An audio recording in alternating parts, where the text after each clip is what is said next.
मराठी, ते धडक ते धडक। मिरज तालुक्यातील भोसे येथे उत्कंठा लागून राहिलेली राज्यस्तरीय क्रॉस कंट्री स्पर्धा मोठ्या उत्साहात संपन्न झाली आहे। दंडोबाच्या डोंगरावर झालेल्या या राज्यस्तरीय क्रॉस कंट्री स्पर्धेला राज्यभरातून जबरदस्त प्रतिसाद मिळालाय। या स्पर्धेत 87 वर्षीय आजीने जोश दाखवत तरुण तरुणींना अक्षरशः लाजवून टाकलंय। हातकणंगले तालुक्यातील तारदाळ येथील 87 वर्षीय मालुताई पाटील यांची धाव पाहून अनेकांच्या भुवया उंचावल्यात। या ठिकाणी महिला मालुताई पुन्हा फाउंडेशन मध्ये आपल्या इतिहासाची तयारी एकच पाहिलं थांबा पुढे। उत्कंठा लागून राहिलेल्या दंडोबा राज्यस्तरीय क्रॉस कंट्री स्पर्धा मोठ्या उत्साहात संपन्न झाली आहे। या स्पर्धेत 87 वर्षीय आजीने जोश दाखवत तरुण तरुणींना अक्षरशः लाजवून सोडले। या स्पर्धेत हातकणंगले तालुक्यातील तारदळ येथील 87 वर्षीय मालुताई पाटील या आजीने 45 वर्षे वयोगटात सहभाग घेऊन सर्वांचे लक्ष वेधून घेतले। 87 वर्षीय आजीचा दंडोबा डोंगरावरील हा जोश पाहून अनेकांनी भुवया उंचावल्याचे पाहायला मिळाले।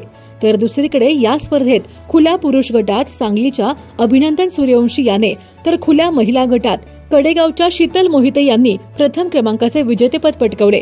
क्रॉस कंट्री स्पर्धेत सुमारे 3000हून अधिक स्पर्धकांनी सहभाग घेतल्याचे पाहायला मिळाले। महाराष्ट्र अॅमेच्युअर ॲथलेटिक सांगली जिल्हा अॅमेच्युअर ॲथलेटिक असोसिएशनच्या मान्यतेने महाकाली स्पोर्ट्स फाउंडेशनच्या वतीने दंडोबा राज्यस्तरीय क्रॉस कंट्री स्पर्धा झाल्या। श्री शिवछत्रपती पुरस्कार विजेते कैलासवासी राजास्वामी, आंतरराष्ट्रीय धावपटू कैलासवासी श्यामराव गावडे, राष्ट्रीय खेळाडू कैलासवासी कपिल बोते, श्री शिवछत्रपती पुरस्कार विजेते कैलासवासी वसंतराव जाधव, लोकनेते कैलासवासी नानासाहेब सगरे यांच्या स्मृतीप्रित्यर्थ स्पर्धा घेतल्या जातात।